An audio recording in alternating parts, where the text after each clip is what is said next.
Ensuite, nous créerons une méthode contient. Def contient. Donc, en paramètre, on met toujours self. Et on va utiliser x comme argument. Et cette fonction va renvoyer true si et seulement si x appartient à l'ensemble. Donc, en fait, ce qu'on doit tester, c'est savoir si x appartient ou pas à self.data, au tableau. Donc, il va falloir qu'on fasse une boucle sur les éléments du tableau. Et si x est égal à l'élément qui est dans la case du tableau self.data, à ce moment-là, on s'arrête et on renvoie vrai.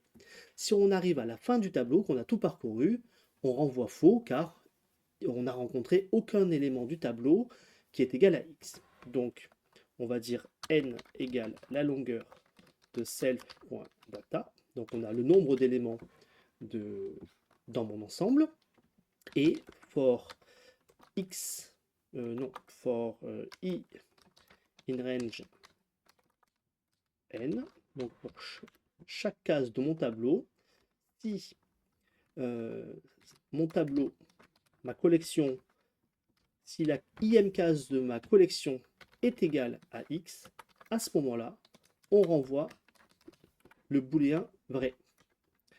Donc, en fait, la rencontre avec le booléen va arrêter l'exécution de ma fonction en renvoyant quelque chose.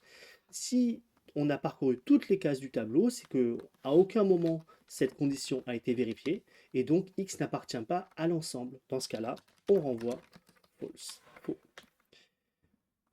Voilà, donc on peut tester tout de suite la fonction. Donc je vais créer E0, un ensemble vide. Donc on peut tester, on peut afficher print est-ce que E0 contient, donc est-ce que E0 contient l'élément 0, on va dire 10. Dans ce cas-là, j'espère que ça me répondra faux. Est-ce que ça contient 20? Alors on va un petit peu tricher, on va manipuler E0.data, donc ça normalement on ne doit pas le faire, puisque on est utilisateur de la classe et on doit plutôt utiliser les méthodes. Là je vais un peu le trafiquer, donc je vais dire que c'est le tableau 0, 10, 20, 30. Et du coup, la deuxième fonction de la ligne 18, j'espère qu'elle renverra vrai cette fois-ci. Donc j'exécute mon programme.